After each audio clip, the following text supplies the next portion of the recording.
Assalamualaikum warahmatullahi wabarakatuh. Perkenalkan, saya Sri Agustina dengan NIM 2311020041. Saya dari SPIB BP 23. Di sini saya akan menjelaskan dan mengulang kembali materi yang saya dapat selama semester 3, yaitu mata kuliah arkeologi di bawah bimbingan dosen pengampu Bapak Alfa Novandra SSMA.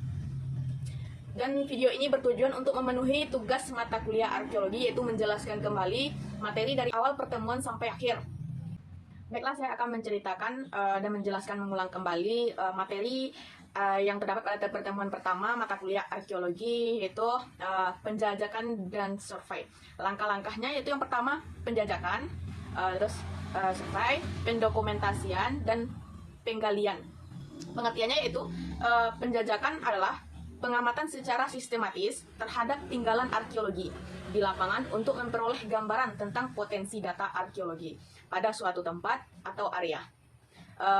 Survei yaitu mengidentifikasikan situs arkeologi, penemuan atau menemukan kembali data arkeologi. Materi pertemuan kedua mata kuliah arkeologi yaitu tentang pengertian subjek dan objek serta tujuan arkeologi.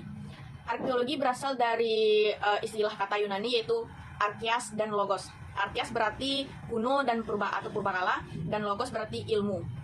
Mungkin secara definisi kita saja, arkeologi berarti ilmu yang mempelajari tentang purbakala atau masa kuno. Objek arkeologi ada 3, yaitu yang pertama ada artefak, yang kedua ekofak, dan yang ketiga fitur. Artefak adalah peninggalan sisa-sisa alam yang dimanfaatkan oleh masyarakat untuk mendukung kebutuhan hidup serta aktivitas sehari-hari. Kedua, ekofak.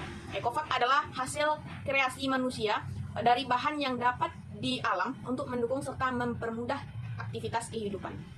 Sedangkan yang ketiga itu fitur, adalah jejak-jejak pada alam karena adanya kehidupan aktivitas manusia.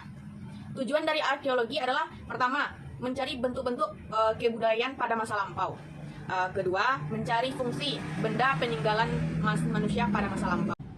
Tujuan dari arkeologi adalah yang pertama, mencari bentuk-bentuk kebudayaan pada masa lampau. Yang kedua, mencari fungsi benda-benda peninggalan manusia pada masa lampau. Dan ketiga, mencari faktor-faktor penyebab perubahan kebudayaan dari masa ke masa. Materi arkeologi di pertemuan ketiga yaitu hubungan arkeologi dengan ilmu lain. Hubungannya yaitu arsiran ilmu lunak. Yang pertama, ilmu sosial, politik, dan antropologi. Yang pertama itu masyarakat, peternakan, perkebunan, dan pertanian. Kedua, pengawasan masyarakat, terus perdagangan hasil perkebunan. Yang kedua yaitu ilmu nurhismatik dan ekonomi. Yang pertama itu uang kertas PRRI 1958. Kedua itu dirham Samudra Pasai. Ketiga, pasar Banten. Pada ilmu yang ketiga itu hubungannya sejarah, perkumpulan bangunan, makam, biasanya pandang, kuburan, dan gobah, keramik, nisan. 4, kesusastraan, linguistik, filologi, epigrafi, dan kaligrafi. Terdapat di dalamnya naskah atau manuskrip, aksara, dan kaligrafi.